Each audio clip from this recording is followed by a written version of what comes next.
South Indian ডিলাইটে একটা ধোসার order দিয়ে এসে বসলাম চেয়ার টেনে। এরা অর্ডার সার্ভ করতে নয় নয় করেও প্রায় আধ ঘন্টা লাগিয়ে দেয়, কিন্তু যে একবার এখানকার ধোসার স্বাদ পেয়েছে সে আধ ঘন্টা কেন 2-1 ঘন্টাও হাসি মুখে অপেক্ষা করতে রাজি। আমার কলিগ বিভাস কলকাতার কি একটা যেন দোকানের নাম বলে সেখানে ধোসার স্বাদ নাকি অতুলনীয়, কিন্তু আমার তো বাপু সেই জন্ম থেকে আজ অবধি এই মেদিনীপুর ছেড়ে কোথাও বেরোনোই হলো না, তাই এই শহরেই আমি অমৃতের সন্ধান করে নিই।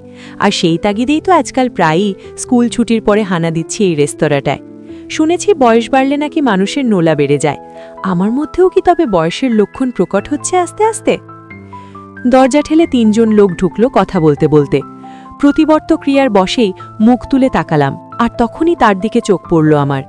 চোখের চেয়েও অবাধ্য আমার হৃৎপিণ্ডটা পাল্লা দিয়ে লাফিয়ে উঠে কোনখানে যে পড়ল কে জানে। সঙ্গে সঙ্গে মেনু কার্ডটা তুলে নিয়ে সিনেমায় দেখানো ভঙ্গি নকল করে মুখ ঢাকতে উদ্যত হলাম। কিন্তু সিনেমায় দেখানো কৌশল যে সিনেমাতেই শুধু কার্যকরী হয়, বাস্তবে নয়, তা হাড়ে হাড়ে টের পেলাম যখন সামনে এসে কেউ বলল, ভালো আছেন? অগত্যা মেনু কার্ডটা লামাতেই হলো মুখের সামনে থেকে। শুষ্ক গলায় জবাব দিলাম, হ্যাঁ ভালো আছি। বসতে পারি? ভীষণ বলতে ইচ্ছে করছিল যে না, পারেন না, কিন্তু জানেনই তো না বলাটা সবার আসে না, তাই বিরস মুখে বললাম, হ্যাঁ বসুন। থ্যাঙ্কস। রোজই আসেন এখানে? মাঝে মাঝে। ও আচ্ছা, তাই বলুন, আসলে সংসারী মানুষেরা এভাবে একা একা তো সাধারণত কোথাও খেতে আসে না। ঢং যত, কৌশলে জানতে চাওয়া হচ্ছে আমি বিয়ে করেছি কিনা। লোকটার কথার কোনো জবাব দিলাম না, আমি চুপ করে রইলাম।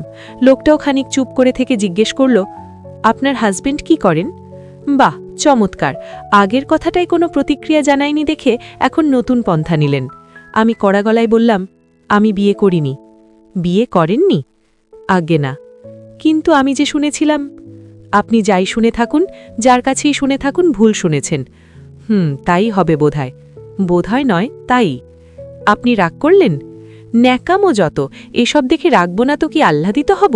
মুখে বললাম, না ঠিক আছে, আমি যাই এখন, আমার কলিগরা অপেক্ষা করছে। ভালো থাকবেন। আচ্ছা। কি বলল? কলিগরা অপেক্ষা করছে? কলিগ না ঠকবাজির শ্যাঙাত, মিথ্যে বলার জায়গা পাইনি। যা বাবা, লোকটা আবার ঘুরে দাঁড়ালো কেন? মিতালি? বলুন। একটা কথা জিজ্ঞেস করব? বলুন। না কিছু না, থাক, আসছি, ভালো থাকবেন। দাঁড়ান, কি বলতে এসেছিলেন বলুন? বলছি যে এত দূর এগিয়েও আপনি পিছিয়ে গিয়েছিলেন কেন হঠাৎ করে? আমি তো জানলামই না আমার অপরাধটা কি ছিল। দেখুন সোমনাথ, আমি আর পুরনো কাসুন্দি ঘেটে মুখ খারাপ করতে চাই না। যে জিনিসটা 1 বছর আগেই চুকে বুকে গেছে তাকে নিয়ে আর না টানাটানি করাই ভালো। ওকে, আই এম সরি। ভালো থাকবেন। বারবার ভালো থাকবেন বলে কি বোঝাতে চাইছেন? ভালো আমি আছি, আপনার মতো ভণ্ডলোকের হাত থেকে বেঁচে গেছি। এর থেকে ভালো আর কি হতে পারে? হে ভগবান, আমি এত উত্তেজিত হয়ে পড়ছি কেন? সব লোক আমার দিকেই তাকাচ্ছে। ভণ্ড? আকাশ থেকে পড়লেন মনে হচ্ছে। হ্যাঁ স্যার, আপনার ঠকবাজির কথা আমরা জানতে পেরে গিয়েছিলাম, আর তাই বিয়েটা ভেঙে দিই। আর কিছু জানতে চান? মিতালি, বলে ফেলুন। এত লোকের সামনে জোর গলায় আমাকে এমন চমৎকার একটা উপাধি দিয়ে দিলেন, কিন্তু আমাকে ভণ্ড বলার কারণটাও প্লিজ একটু বলে দিন তবে। জানতে চাই আমি। লজ্জা করে না আপনার? ভাওতাবাজি করে বিয়ে করতে গিয়েছিলেন। আপনার ভাগ্য ভালো আমরা পুলিশে জানাইনি। রোজ এই গেট খুলে ঘরে ঢোকার সময় বুকটা কেমন খাঁ খাঁ করে ওঠে। মায়ের ছবিটার দিকে চোখ পড়লেই শূন্যতাটা যেন আরও বেশি করে খেতে আসে আমায়। আজ 6 মাস হলে মা চলে যাচ্ছেন। শেষ দিন অবধি মা চেয়েছিলেন আমার নিজেরও একটা সংসার হোক, আমার নিজের বলতে কেউ থাকুক। কিন্তু সত্যি বলতে আমার আর ক্ষমতা নেই নতুন করে কিছু সহ্য করার। ইচ্ছে তো আমারও করেছিল কোনো একজন মানুষকে পেতে যার উপর আমার অধিকার থাকবে, চিৎকার করে যাকে আমি দাবি করতে পারবো আমার নিজের বলে। কষ্ট হলে যার বুকে মাথা রেখে কাঁদবো আমি হু হু করে, আনন্দ হলে ছুটতে গিয়ে যাকে জড়িয়ে ধরব। আমার ভাগ্যে যে ভগবান এত সুখ রাখেননি তা তো আমি মেনেই নিয়েছিলাম, কিন্তু ভগবানের কাছে আমার প্রশ্ন, আমাকে এত কষ্ট কেন দেন উনি? আজ সোমনাথের সাথে দেখা হলো কেন আমার? দেখা হবার তো কোনো কারণ ছিল না, তবে কেন হলো? আমি তো ওকে ভুলতে চেষ্টা করেছি প্রাণপণ, কিন্তু ভগবান, কেন তুমি আমাকে ভুলতে দিতে চাও না ওই তিক্ত স্মৃতিটা? কেন? এখন ভীষণ কান্না পাচ্ছে আমার, ভীষণ। ঠিক যেমন আজ থেকে 1 বছর আগের সেই রাতে কেঁদেছিলাম। বালিশ ভিজেছিল সারা রাত। ওর আগেও তো 5 জনের সাথে সম্বন্ধ দেখা হয়েছিল, কিন্তু তাদের ক্ষেত্রে তো কিছু মনে হয়নি। অথচ প্রথম দিনই ওর চোখ দুটো দেখে বুকের মধ্যে কেমন যেন উথাল পাথাল হয়েছিল। ছাদে দাঁড়িয়ে ওর সাথে একলা কথা বলার সেই সময়টুকু এক অন্যরকম ভালো লাগায় শিহরিত হয়েছিলাম সেদিন। এরপরে ওর সাথে কাটানো প্রতিটা মুহূর্ত মনে হতো যেন স্বপ্ন, সেই সাথে ভয়ও লাগতো এই বুঝি স্বপ্নটা ভেঙে যাবে, ঠিক যেমন করে বাবার মৃত্যুর সাথে সাথে আমার সব স্বপ্ন ভেঙে গিয়েছিল।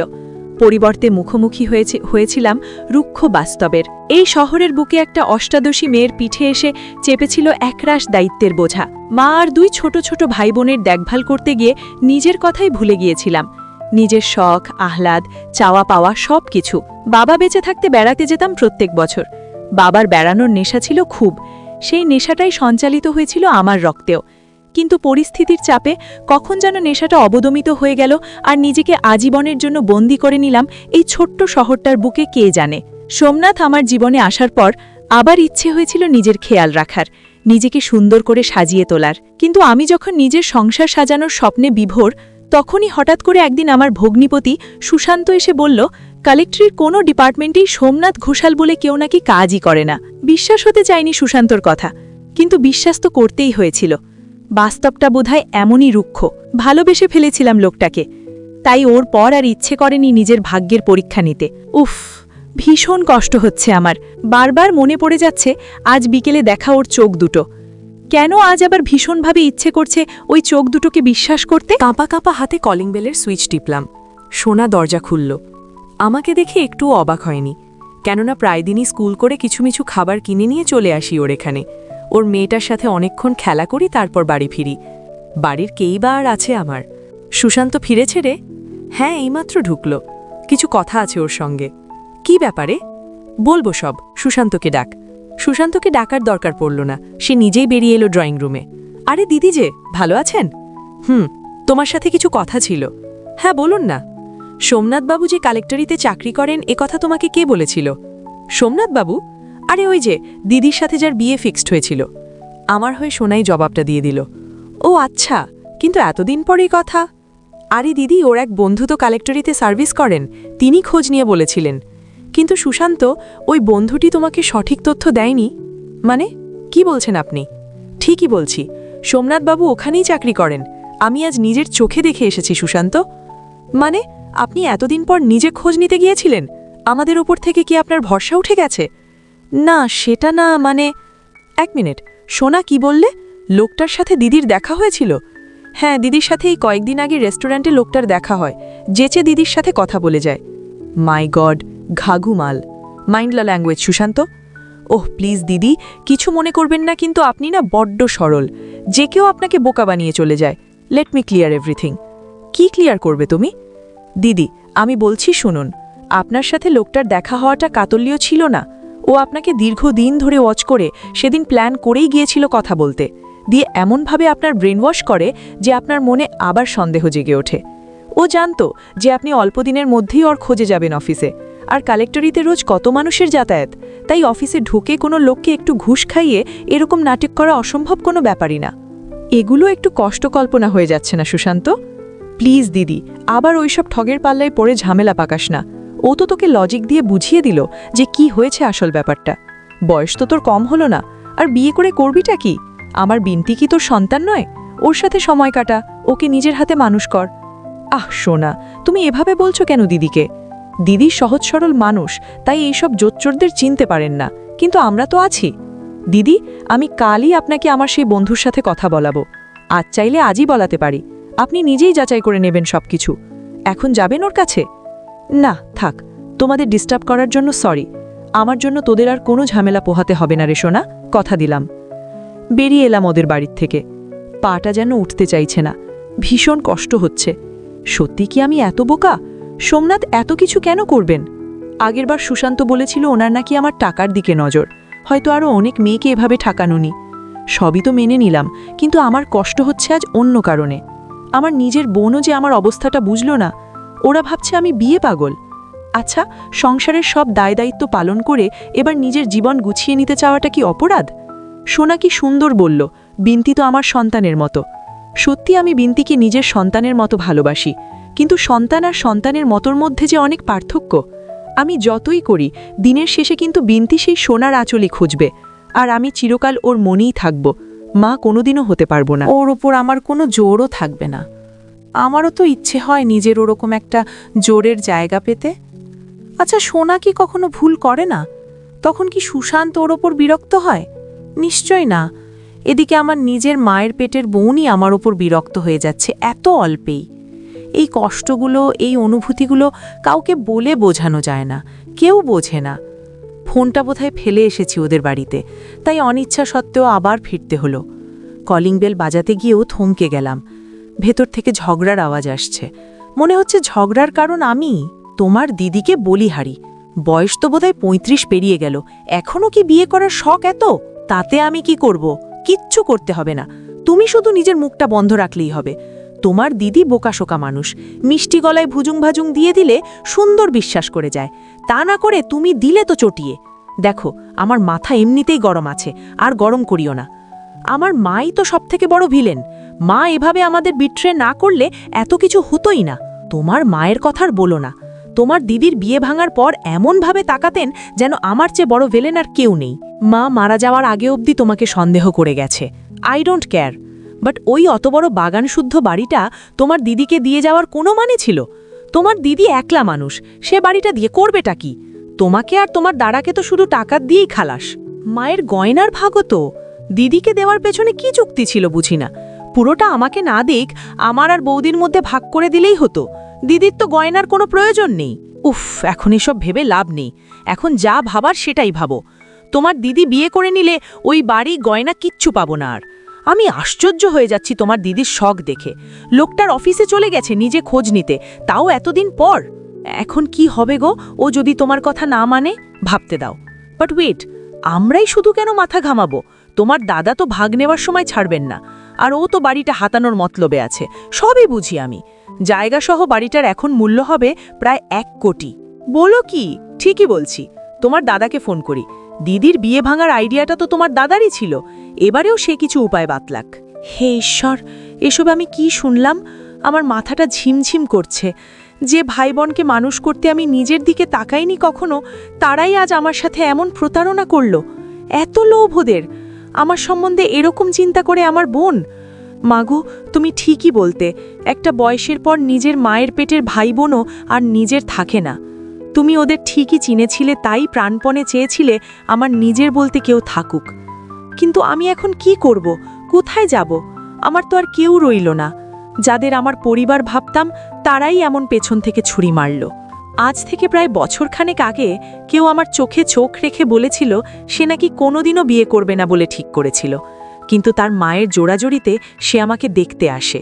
তারপর আমাকে দেখে তার নাকি মনে হয় ঈশ্বর আমাকে তার জন্যেই বেছে রেখেছেন বলেই এতদিন অন্য কাউকে জীবনে আসতে দেননি। ওরা বলেছিল এই লোকটা ঠগ, কথার জালে ভোলায় মেয়েদের। কিন্তু আজ তো দেখে নিলাম আসল ঠগ কে, কথার জালে কারা ভোলায়, কাদের আমার টাকার দিকে নজর। আচ্ছা, সে কেন বিয়ে করেনি এখনো? সেও কি আজও আমায় ভুলতে পারেনি, নাকি আমার ব্যবহারে দুঃখ পেয়েছিল? সেদিনও তো কত অপমান করলাম রেস্টুরেন্টে, একবারও সে প্রতিবাদ করল না কেন? অভিমানে আজ বোধহয় পূর্ণিমা, লাল হয়ে চাঁদ উঠেছে। কেউ বলেছিল বিয়ের পর ছাদে বসে জ্যোৎস্না দেখাবে আমায়। আচ্ছা, আজ যদি তার কাছে গিয়ে বলি আমি তার সঙ্গে জ্যোৎস্না দেখতে চাই, সে কি আমায় প্রত্যাখ্যান করবে? যদি বলি ওই চাঁদটার মতো রাঙিয়ে দাও আমায়, সে কি আমায় তাড়িয়ে দেবে? চাঁদের নির্দেশে সম্মোহিতের মতো এগিয়ে চলেছি আমি আমার চাঁদের কাছে। একলা পথ চলতে চলতে বড্ড ক্লান্ত হয়ে গেছি চাঁদ। তোমার বুকে মাথা রেখে একটু বিশ্রাম নিতে চাই। প্লিজ আমায় ফিরিয়ে নাও সোমনাথ, ফিরিয়ে নাও। চাঁদের আলো যেন আরও লালচে হয়ে উঠেছে। বাতাসে হালকা শীত, কিন্তু আমার বুকের ভেতর দপদপ করছে অগণিত অনুশোচনা আর অশেষ আকুলতা। সোমনাথের বাড়ির সামনে দাঁড়িয়ে বুঝলাম এতদিন যে পথটা ভুল মনে করেছি, আসলে সেই পথটাই আমাকে আবার তার কাছে ফিরিয়ে এনেছে। দরজায় নক করতেই কড়কড়ে আওয়াজে দরজা খুলে গেল। চোখ তুলে তাকাতেই দেখি ঠিক সেই মানুষটা। চোখ দুটো আগের মতোই শান্ত, অদ্ভুত স্থির। আমাকে দেখে চমকে উঠলেও এক মুহূর্তে নিজেকে সামলে নিল। আমি কাঁপা গলায় বললাম, সোমনাথ, আমি ফিরতে চাই, আজ জ্যোৎস্না দেখতে চাই তোমার সঙ্গে। তুমি কি আমার হাতটা ধরবে? সোমনাথ কিছুক্ষণ কোনো কথা বলল না। তার চোখে আলো আধারের ভেতর জমে থাকা অভিমান, ভালোবাসা আর দীর্ঘদিনের অপেক্ষা একসঙ্গে ঝিলমিল করছিল। তারপর খুব ধীরে এগিয়ে এসে বলল, চাঁদ তো এতদিন আমার জন্যেই অপেক্ষা করেছিল। তুমি কি ভাবো আমি করিনি? সে আমার হাত দুটো নিজের হাতে নিল। মনে হলো পৃথিবীর সব ভুল বোঝাবুঝি, সব অপমান, সব ব্যথা যেন এই মুহূর্তে গলতে শুরু করেছে। ছাদের দিকে ইশারা করে বলল, চলো আজ প্রতিশ্রুতিটা পূরণ করি, আজ তোমাকে জ্যোৎস্না দেখাবো। আমরা দুজন ছাদে উঠলাম। চাঁদ ঠিক মাথার ওপর, লাল রূপালি আলোয় আমাদের গায়ে এক মায়াবী পর্দা তৈরি করেছে। সোমনাথ আমার দিকে তাকিয়ে ফিসফিস করে বলল, তুমি চাইলে এই চাঁদের মতোই রাঙিয়ে রাখব তোমাকে সারা জীবন। আমি চোখ বুজে মাথা রাখলাম তার বুকে। অগোচরে চোখ বেয়ে একটা অশ্রু গড়িয়ে পড়ল। এবার আর ক্লান্ত লাগছিল না। মনে হচ্ছিল অবশেষে ঠিক ঠিক নিজের মানুষটির কাছে ফিরে এসেছি। চাঁদের আলোয় মোড়া সেই ছাদ আর নতুন করে শুরু হওয়া দুই জীবনের গল্প। সেদিন থেকেই পূর্ণিমার রাত আমার কাছে শুধু রাত নয়, এক নতুন আলোয় ফিরে পাওয়া। 1 বছর আগের অভিমান, ভুল বোঝাবুঝি আর অপমান সব কিছুর শেষে পূর্ণিমার রাতের চাঁদ যেন আবার তাকে ফের নিয়ে গেল সেই মানুষটির কাছে, সোমনাথের কাছে। যাকে একদিন ঠগ বলা হয়েছিল, আজ সেই মানুষই প্রমাণ করল ভালোবাসা কখনো মিথ্যে হয় না। শেষ পর্যন্ত কি তারা আবার এক হলো? আজকের স্টোরি কেমন লাগলো প্লিজ কমেন্ট করে জানাবেন। আর হ্যাঁ, স্টোরি ভালো লাগলে লাইক করে সাবস্ক্রাইব করে পাশে থাকবেন।